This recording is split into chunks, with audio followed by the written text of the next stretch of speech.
时尚是个轮回，这个话今年极其适合 iPhone 12系列。第一印象你会想到 iPhone 4或者 iPhone 5也可能会想到苹果母公司的那句话啊，圆滑当道时代的锐利异类。iPhone 12全系有着和4一样的双面玻璃直角边设计，经典再次回归。还记得当年乔布斯站在莫斯科尼会展中心拿出 iPhone 4的那一刻，引起了全场欢呼。时过境迁，时尚轮回，今年的 iPhone 12系列能否再现辉煌呢 ？Hello， 大家好，我是王炯，欢迎收看小白测评2020 iPhone 全系神测的上集12和 mini。我们在1周前拿到了 iPhone 12 mini， 它只有133克。在今年拿惯了200克手机的我，第一次拿起 mini， 直呼我这个手感真爽。工作室的女生全都爱不释手，它只比 SE 稍微大了一圈，但却塞下了 5.4 寸的屏幕，同时它还是市面上最轻最薄的 5G 手机。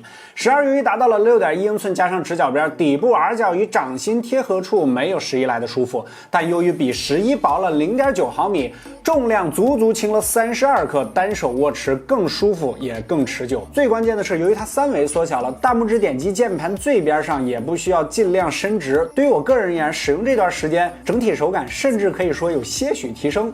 相反，12 Pro、12 Pro Max 由于3维重量和上代相差无几，即便机身变薄，但也无法改变直角边带来的负面收益。毕竟在相同尺寸下，曲线本身就更贴合人类的手掌，直角确实不如弧形来的舒适。下集我们再详细聊。12上的蓝色一发布就被嫌弃上热搜啊，这个颜色确实非常容易联想到澡堂拖鞋、门禁卡之类的东西。这些东西受限于成本，只能在原有塑料材质上添加一种叫钛金蓝的廉价颜料，达到着色的目的。不过便宜、耐光、耐热等特性使其被广泛应用。很不巧，12的蓝就与之撞色，于是在心理上就给人一种塑料感的暗示。但毕竟玻璃材质，实际上手其实质感还好。今天很多人都说 iPhone 12系列变得更加精致了，一是采用了直角窄边框，根据苹果官方 CAD 数据可以得知12全系边框历史最窄。除此之外，非常重要的一点，今年 iPhone 的屏幕也与边框中间少了一圈塑料缓冲架。在以往的 iPhone 上，它可以起到缓冲屏幕跌落的作用，缓冲区的消失使边框进一步收窄，纯平屏幕与直角边框无缝衔接，线条呈现出的视觉观感更加简约紧凑。但缓冲层其实并不是彻底没了，而是被隐藏在屏幕的下方。这种形态的变化可能是由于使用了抗跌落能力强于上代4倍的超瓷晶面板有关，但也可能是新玻璃的原因。12和 mini 疏油层效果一般，滑起来涩涩的，建议贴一个 2.5D 的膜，1石2鸟。玻璃的本质还是玻璃，无论超瓷晶面板听起来多高级，纳米级瓷晶体和双离子交换工艺这些术语多么的专业，我们依然建议你贴膜带套，出来混，安全第一。为什么苹果不使用曲面屏呢？我个人认为苹果肯定不会接受曲面带来的误触和反光等等弊病。想要进一步的提升屏占比，好像也只有进一步的缩窄边框这一步可走了。再下面应该就是这个刘海的变化了。最新新闻也爆出，苹果已经申请了一些屏下指纹的专利，再加上后面屏下摄像头的技术成熟，真全面屏绝对不是梦。首发的5纳米 A14 仿生芯片晶体管数量达到了118亿个，相比于去年 A13 增加了40%。架构方面依然延续了6核 CPU 加上4核 GPU 的设计。通过 Geekbench 5的跑分可以看出 ，A14 单核相较于 A13 提升20%，多核提升17%，放在安卓阵营里就是秒杀全场的节奏了。iPhone 12和 iPhone 12 mini 在小白测评20款应用2轮打开测试中都杀入100秒大关，而且都以95秒的成绩登顶小白测评数据库。要注意的是，它俩都是4G 内存，12 Pro 系列更大的6G 内存还可以保留更多后台应用。很多人向我们咨询和 iPhone 11的选择问题。就目前我们对 A14 和 A13 的实际使用上呢，两者感知并不是太强。如果你不是特别在意 5G 和 ID 的设计，11是 OK 的选择。但如果你是隔代升级的用户比如说 A12 或者说再往之前的这个设备，那么这个提升还是非常明显的。游戏环节，系统14.2 A14 这颗最强手机芯，不知道是游戏适配原因还是新机版本没调教好以 iPhone 12为例，原神在画质最高开启动态模糊和60帧的情况下，游戏没多久出现了一些掉帧的情况，中途有回升，但总体处在35帧左右。传统异能降亮度也有发生，不过原神确实是超大的开放世界游戏野外和城区内建模复杂程度不同。和平精英这边则有短时间内帧率跳动的小问题。对于 A14 来说，这种游戏应该都是饭后小菜代才对。可能是由于新机刚发的原因，目前体验到的 A14 性能调度，我们感觉要偏保守，这绝对不是它的水平。期待联合优化，让子弹再飞一会儿。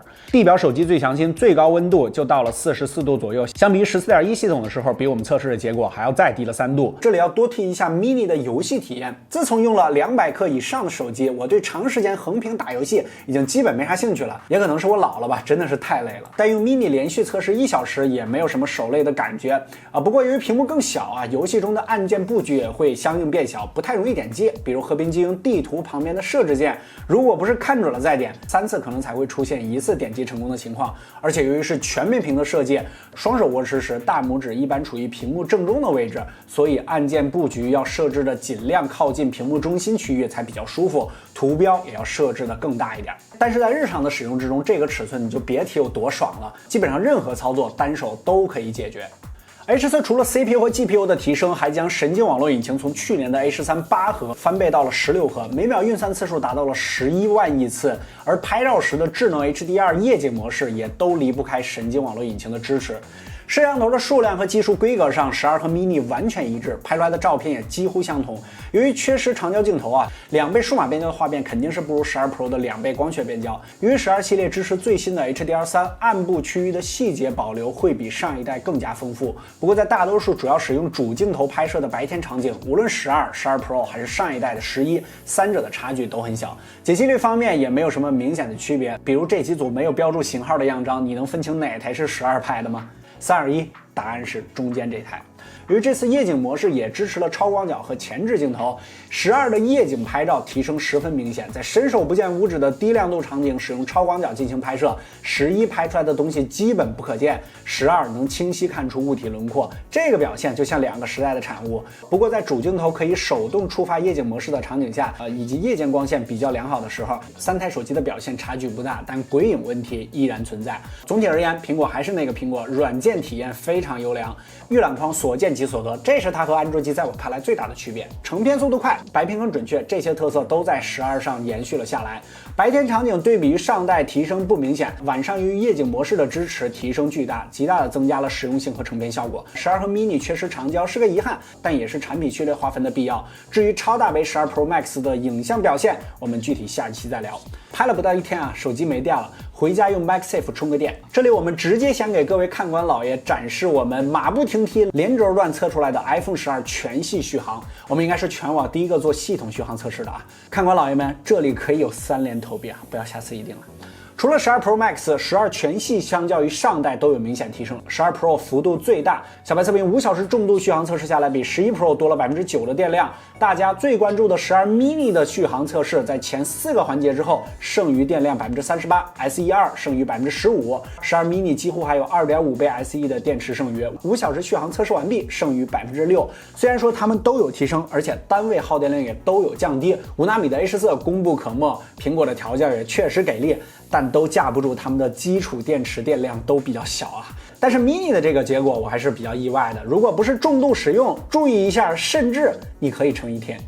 这里我们解释一句，为什么没有用5G 测试啊？我们测试了，因为现阶段基站信号确实不稳啊，每次数据都有明显不合理的变化，就是我们之前提到的，可能显示的是5G，但是它跑着4G 的情况，我们又无法判断，而且每个地区的5G 情况又不一样，实在是很难给大家一个合理的参考，所以我们就没放。但根据我们目前现阶段实测下来的这些数据来看啊，汇总一下 ，iPhone 12系列如果全天自动5G 模式下，续航大概要下降个20%左右。当然，这也只是武汉中心城区这一块的情况啊。小白测评数据库续航榜单呢，只是一个测试模型，没有人会按照这种方式来使用手机。我们用这种方式统一变量，花费了大量的时间测试这个续航模型的原因，就是给大家一个可以量化的续航对比参考。纠结为什么视频播放是1个小时而不是1个半小时，这没有意义啊。待5G 成熟之后，我们必然会引入这个续航标准。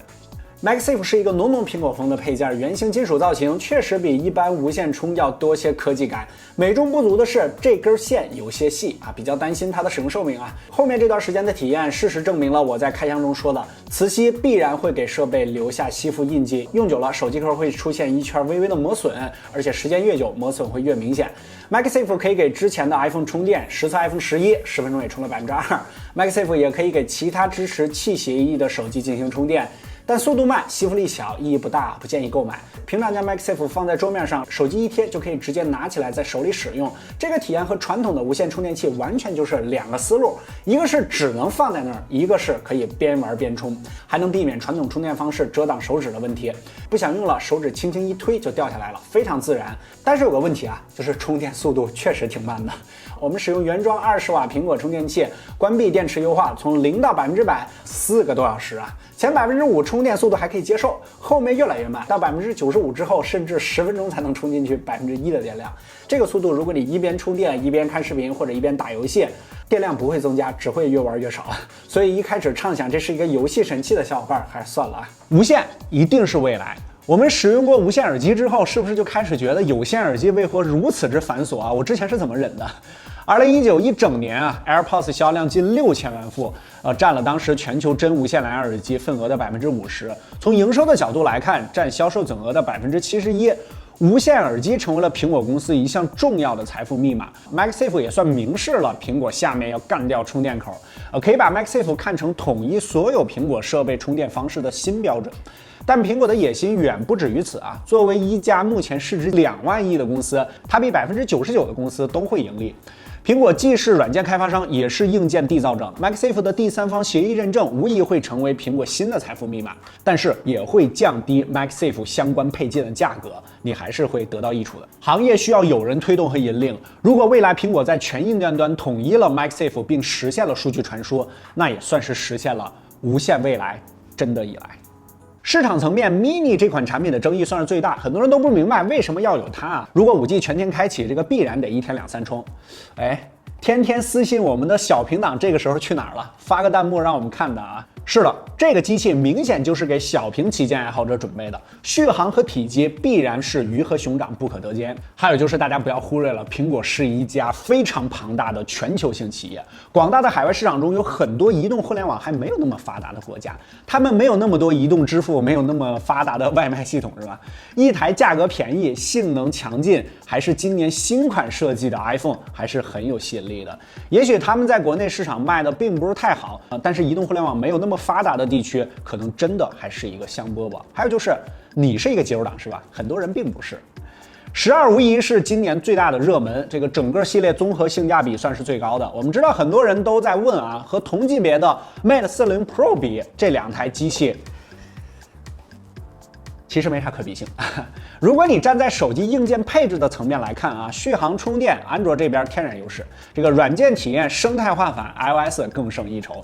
他们俩各有优势，都是好机。2个手机更多的是生态的选择，因为一旦选择了其中一个，你后面就会各种投入其他相关设备，比如手表、耳机、Pad， 甚至电脑。别说你不会，到时候你肯定会打脸的。为了综合性价比和减少未来投入，你现在用什么生态，例行更新就好。都到这个价位了啊，而且都是成熟大牌，没有必要来回争论孰优孰劣了。如果你想转换生态，那这2个产品也都可以作为你新生态的第一款核心产品。而且这2个产品我全部申测完，虽然说他们都卖6K+，但相对于他们的性能都是划算的。手机归根到底，它只是一个工具。千万不要给它上升高度。每个人购买自己喜欢的产品都有自己的理由，不要把自己的消费观强加在别人身上啊！每次翻评论私信的时候，总能看到小部分人动不动就随便评论别人，似乎自己的选择永远都是最智慧的。说别人交这个智商税，交那个智商税，我看你的智商也十分堪忧。让手机成为你最趁手的工具，而不是评价别人的标签。每年这些重点机型的申测就像是每个学期的期末考试，1年1度的 iPhone 申测这一科，今年苹果直接给出了4道大题。本期我们算是解决了这2道看似是入门，其实是今年重点的首发题。存在感相对较低的12 Pro， 还有就是这次的超大杯 Pro Max， 以及大家非常关注的 Pro Max 的录像表现。后2道大题请看我们的下期视频就可以了。当你看到这期视频的时候 ，iPhone 12的全系实测数据应该都已经更新到了小白测评微信公众号，你都可以扫码进行查看。不客观的你，小白测评，我们下期视频再见，拜拜。这个手感真的是无敌。